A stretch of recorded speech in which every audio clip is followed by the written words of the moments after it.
कि break even point means no profit no loss point. Break even point वो point होता है जिसमें नो प्रॉफिट नो लॉस होता, means total sales equal to total cost. Total sales equal to fix cost plus variable cost. अगर total cost को हम bifurcate कर दें, means total sales minus variable cost equal to fix cost. अब total sales minus variable cost हमें मालूम है contribution. In the case of break even point contribution equal to fix cost. अब total sales minus margin of safety से भी हम break even point calculate कर सकते हैं। Break even point is the point at which total cost is equal to total revenue.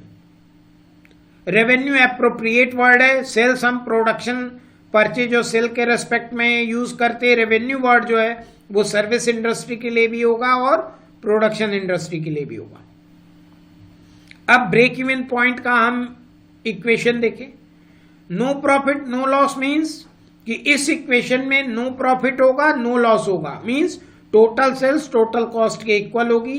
Cost को हम two part में डिवाइड करें, variable cost and fixed cost, तो sales equal to variable cost plus fixed cost in the case of break even point. और आपको मालूम है कि sales minus variable cost contribution equal to fix cost. ये आपकी एक डिफिनेशन है कि ब्रेक इवन पॉइंट पे कंट्रीब्यूशन जो है फिक्स कॉस्ट के इक्वल हो जाता। क्यों? क्योंकि ब्रेक इवन पॉइंट पे नो प्रॉफिट और नो लॉस। अब ब्रेक इवन एनालिसिस का ये चार्ट समझते हैं हम लोग। Variable cost per unit 5 given है, selling price per unit 7 given है, प्रोडक्शन आपने किया नील 1000, 2000, 3000 डिफरेंट लेवल का प्रोडक्शन गिवन है, फिक्स कॉस्ट गिवन है 10,000, वेरिएबल कॉस्ट आप कैलकुलेट कर लेंगे, पर यूनिट वेरिएबल कॉस्ट 5 है। आप नील अगर प्रोड्यूस करते हैं तो वेरिएबल कॉस्ट नील। 1000 अगर प्रोड्यूस करते तो 1000 इंटू 5 5000, 2000 इंटू 5 3000 इंटू 5। इसी के अकॉर्डिंग आपकी वेरिएबल कॉस्ट चेंज हो रही है। फिर टोटल कॉस्ट जो होती है आपकी फिक्स और वेरिएबल का कॉम्बिनेशन होती, मींस कि आप यहां पे फिक्स कॉस्ट और वेरिएबल कॉस्ट को अगर टोटल करिए तो ये आपकी टोटल कॉस्ट आ गई। 10,000 plus nil, 10,000 plus 5,000, 10,000 plus 10,000, 10,000 plus 15, 25, 10 plus 20, 30, ये टोटल कॉस्ट आपकी आ गई। अब फर्दर टोटल सेल्स पर यूनिट गिवन है 7। आप नील प्रोड्यूस करते हैं तो सेल भी क्या होगी नील। 1000 आप प्रोडक्शन कर रहे हैं तो 7 से 7000 हो गई सेल्स। 2000 प्रोड्यूस कर रहे हैं, 2000 इंटू 7 14,000, 3000 में 21, 4000 सेल्स भी आपकी आ गई। अब आपको यहां ये ध्यान रखना है कि ब्रेक इवन पॉइंट क्या होगा। ब्रेक इवन पॉइंट में हमें जो मालूम है अभी तक कि टोटल सेल्स किसके इक्वल होती, टोटल कॉस्ट के। तो अगर इसको हम देखें तो देखिए यहां फर्स्ट केस में कॉस्ट सेल से ज्यादा है, यहां भी कॉस्ट ज्यादा, यहां भी कॉस्ट ज्यादा, टोटल कॉस्ट ये एक पॉइंट है जहां टोटल कॉस्ट और टोटल सेल्स इक्वल है, और उसके बाद sales more than total cost. तो ब्रेक इवन पॉइंट हमारा क्या होगा, ये पॉइंट जो मेरा होगा ब्रेक इवन पॉइंट होगा। और ये जो 5000 यूनिट होगी ये ब्रेक इवन बीईपी हम दो तरीके से निकालते हैं यूनिट्स में। तो यूनिट्स में अगर निकालेंगे तो 5000 यूनिट्स होगी, और बीईपी अगर हम रुपीज में निकालते हैं तो रुपीज में निकालने का मेरे पास दो क्राइटेरिया है कि 5000 यूनिट में मल्टीप्लाई कर दें कॉस्ट का, सॉरी सेलिंग प्राइस का, तो 5000 इंटू 7 35,000 ये मेरी ब्रेक इवन सेल्स आ गई। या हम यहां से भी ये 35 ले सकते हैं। तो ये टोटल कॉस्ट और टोटल सेल्स जिस पॉइंट पे इक्वल होगा वही मेरा ब्रेक इवन पॉइंट आएगा। इसमें एक डेफिनेशन और आपको क्लियर कराई गई थी, वो डेफिनेशन क्या थी? Contribution equal to fix cost. तो अब आप हमें बताइए कि कंट्रीब्यूशन का क्या फार्मूला है? कंट्रीब्यूशन क्या होता? Contribution equal to sales minus variable cost. तो सेल्स क्या है यहाँ पे? 35 और वेरिएबल कॉस्ट क्या है? 25। तो 35 सेल्स में से उस पॉइंट पे वेरिएबल कॉस्ट हम माइनस करेंगे तो कितना बच रहा है मेरा? 10,000। और फिक्स कॉस्ट मेरी कितनी है? देखिए 10,000। Means sales minus variable cost भी 10,000 और फिक्स कॉस्ट भी 10,000। मींस कंट्रीब्यूशन भी इस पॉइंट पे फिक्स कॉस्ट के इक्वल होगा। क्लियर है ये कॉन्सेप्ट? Yes sir. अब यहाँ पे एक चीज आपको और ध्यान रखनी है कि ब्रेक इवन पॉइंट ये है और इस पॉइंट के पहले आप देखेंगे तो टोटल कॉस्ट ज्यादा है सेल से। मींस कि ब्रेक इवन के पहले लॉस हो रहा है और ब्रेक इवन पॉइंट से ज्यादा प्रोडक्शन करने पे क्या हो रहा है? सेल्स ज्यादा हो जा रही है, कॉस्ट कम है, मींस प्रॉफिट हो रहा है।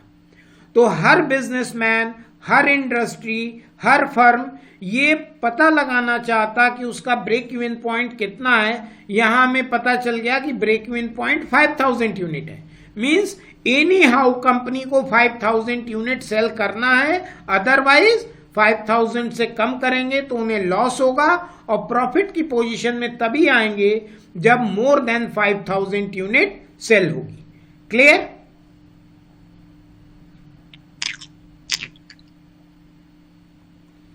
अब फर्दर देखिए इसी का एक्सटेंशन,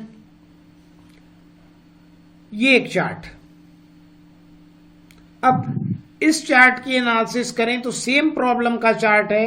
ये ब्रेक इवन पॉइंट है,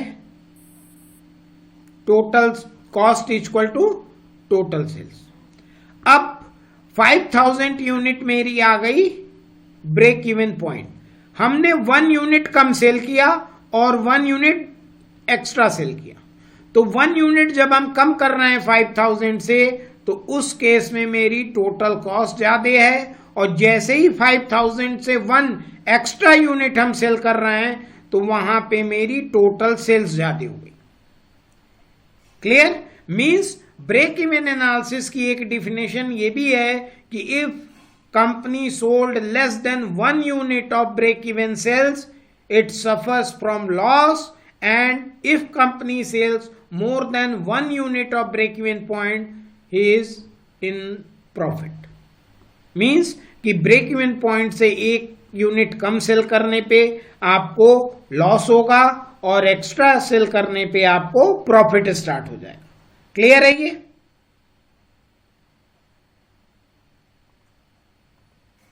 यस सर। अब ब्रेक इवन चार्ट समझते हैं थोड़ा सा। Yes sir. क्योंकि अभी जब हम न्यूमेरिकल करेंगे तो इन सारी चीजों की बहुत हमें जरूरत पड़ेगी। ये देखिए ब्रेक इवन चार्ट है, उसी क्वेश्चन का हमने चार्ट बनाया। ये जो लाइन है, ये लाइन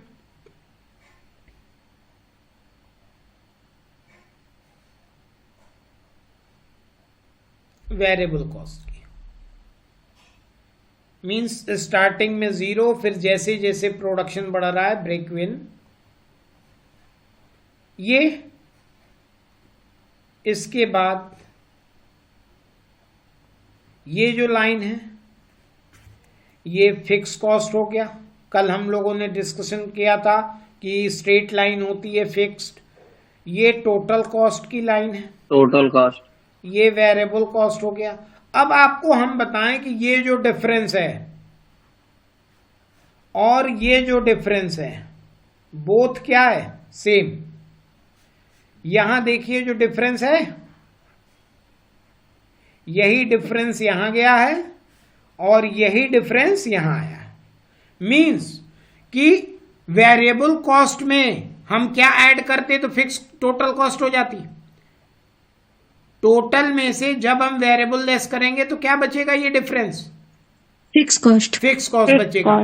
तो आप ये ध्यान रखिए कि ये जो फिक्स कॉस्ट का डिफरेंस होता है, यही डिफरेंस यहां पे वेरिएबल कॉस्ट और टोटल कॉस्ट के बीच में हमेशा रहता है। क्लियर? अब नेक्स्ट हम देखते हैं ग्राफ में, ये आपकी आ गई sales line. Clear? Sales line भी जीरो प्रोडक्शन होगा तो जीरो, जैसे जैसे प्रोडक्शन इंक्रीज होगा सेल्स इंक्रीज होगी। क्लियर? अब यहां आपको यह ध्यान रखना है कि ये जो पॉइंट है, यही पॉइंट क्या है? Break even point. और यहां अगर हम इसको रुपीज से इसको हम मैच कराते तो ये देखिए अप्रॉक्स कितना आ रहा है, 30 और 40,000 के एकदम बीच में आ रहा है, मींस ब्रेक इवन मेरा 35,000। अब ये जो मेरी टोटल कॉस्ट लाइन है और ये टोटल सेल्स है, तो देखिए ये जो एरिया है मेरा, यहां पे कॉस्ट ऊपर है और सेल्स नीचे है, मींस ये एरिया मेरा किसका है? लॉस का। और ये जो एरिया है किस पॉइंट का है? प्रॉफिट का, क्योंकि इसके बाद सेल्स ऊपर हो गई और कॉस्ट कम हो गई। क्लियर है? तो ये जो ग्राफ में ये एरिया लॉस का है और ये एरिया स्टार्ट हो जाता प्रॉफिट का। अब टोटल सेल्स की अगर हम बात करें तो टोटल सेल्स देखिए आपकी टोटल सेल्स लाइन ये है, टोटल सेल्स। अब टोटल सेल्स जो मेरी है वो दो पार्ट में डिवाइड हो गई, मींस यहां तक जो मेरा है उसको हम बोलते हैं बीपी सेल्स, और इसके ऊपर क्या है ये? MOS, margin of safety. Margin of safety जो फर्स्ट सेकंड क्लास में आपको बताया गया था कि ब्रेक इवन से जितना आप ऊपर होंगे उतना आप सेफ होंगे। क्लियर है? तो इसको अगर हम डिटेल फिर समझते हैं इस ग्राफ को, तो देखिए सबसे पहला ये ब्रेक इवन पॉइंट का हो गया जहां टोटल सेल्स टोटल कॉस्ट को कट करेगी। उसके बाद ये जो फिक्स्ड कॉस्ट का डिफरेंस है, ये वेरिएबल और टोटल कॉस्ट के बीच में सेम डिफरेंस होगा। फिर ये एरिया लॉस का है और ये एरिया प्रॉफिट का, और ये जो एरिया है टोटल सेल्स से बीपी तक का वो मार्जिन ऑफ सेफ्टी की सेल्स है, और ये जो है बीपी तक की सेल्स ये ब्रेक इवन पॉइंट सेल्स है। ये आपका ब्रेक इवन चार्ट में इतनी सारी चीजें आपको समझनी है।